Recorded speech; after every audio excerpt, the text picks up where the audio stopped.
Ապրիլի 13-ի առավոտյան Մայրաքաղաքի Մոլդովական փողոցի բնակիչ 1986 թվականին ծնված Լևոն Հովհաննիսյանը Արամ Խաչատրյան փողոցից կողոպուտ կատարելու կասկածանքով բերման ենթարկվեց ոստիկանության Արաբկիրի բաժին։ Կասկածյալը քրեական հետախույզների տեսադաշտում էր հայտնվել Խաչատրյան եւ Փափազյան փողոցների խաչմերուկում գործող կրպակից բացահայտ հափշտակություն կատարելուց անմիջապես հետո։ Պարզվեց, որ Հովհաննիսյանի թիրախում միայն հիշյալ կրպակը չէր եղել։ Բացահայտվեց Արաբկիր վարչական շրջանում եւ Մայրաքաղաքի տարբեր հատվածներում կատարած նմանատիպ գործողությունների ավելի քան 1 տասնյակ դեպք։ Լևոն Հովհաննիսյանի պատմելով ուշադրության կենտրոնում հիմնականում կրպակներն էին։ Գործել էր բավական արագ, մոտեցել էր խանութին, գնումներ անելու պատրվակով շեղել վաճառողների ուշադրությունն ու գողություն արել։ Տարել էր ինչ հասցրել էր, նրան չէր խանգարել նույնիսկ այն, որ երբեմն վաճառողները գլխի էին ընկել կամ տեսել, թե ինչ էր անում եւ փորձել էին կանխել ու բռնել։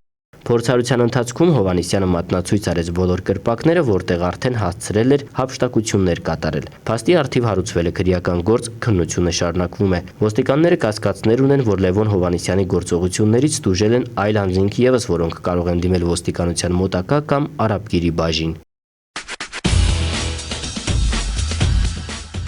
Ըստ ոստիկանության օպերատիվ հաղորդագրությունների ամփոփագրերի ապրիլի 20-ից 21-ը հանրապետությունում արձանագրված մարմնական վնասվածք հասցնելու 13 դեպքից բացահայտվել է 12-ը։ Բացահայտվել է կողոպուտի 4, գողության 10, խարդախության 9, յուրացման եւ կաշառակերության 1 դեպք։ Նախկինում կատարված հանցագործություններից բացահայտվել է գողության եւ խարդախության 1 դեպք։ Անցած 1 օրվա ընթացքում հանրապետությունում արձանագրվել է ճանապարհատրանսպորտային 9 պատահար, ինչի հետևանքով 11 մարդ ստացել է տարբեր աստիճանի մարմնական վնասվածքներ։ Ապրիլի 20-ին Երևանի Գոգլի անվան թիվ 35 հիմնական դպրոցում Էրեբունու ոստիկանության վետերանների խորհրդի եւ դպրոցի տնօրինության նախաձեռնությամբ կազմակերպվեց «Ինձ բացակա չդնեք» խորագրով հայ զինվորին եւ հայրենասիրությանը նվիրված միջոցառում։ Հանդիսավոր երաժշտության ներքո զինվորական համազգեստով դպրոցականները Հայաստանի եւ Արցախի դրոշներով բեմ բարձրացան։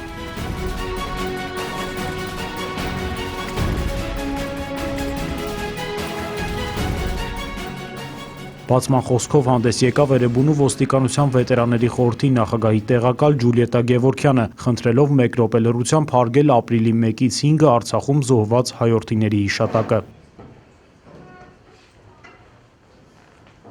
Դպրոցականները նախապատրաստել էին Համո Սահյանի 102-ամյակի միջոցառումը, բայց ապրիլյան քառօրյա պատերազմում հերոսաբար զոհված կապիտան Արմենակ Ուրֆանյանի սխրանքը շրջեց ամեն ինչ, փոխեց միջոցառման ձևաչափը։ Կապիտան Ուրֆանյանը թիվ 35 հիմնական դպրոցի սան էր, եւ դպրոցականներն իրենց ավագ ընկերոջ սխրանքի մասին չխոսել, նրան չհիշել չէին կարող, նույնիսկ նրան նվիրված բանաստեղծություններ էին գրել։ Կապիտան Ուրֆանյանը թշնամու մահացու կրակի գոտուց հանել էր զինվորներին, միայնակ շարունակել մարտը խոցելով 1 տանկ եւ մոտ 1 տասնյակ թշնամու, այնուհետև գերի չընկնելու համար վերջին նռնակով պայթեցրել էր իրեն եւ շրջապատողներին, չէր սիրում աչքի ընկնել, դպրոցում առանձնանում էր լեզուների իմացությամբ, բայց մարմնամարզությունն ու ռազմագիտությունը նրա համար առաջին տեղում էին, եւ գուցե դա էր պատճառը, որ որոշեց ընդունվել Վազգեն Սարգսյանի անվան ռազմական ինստիտուտ, պատմում էին ուսուցիչները։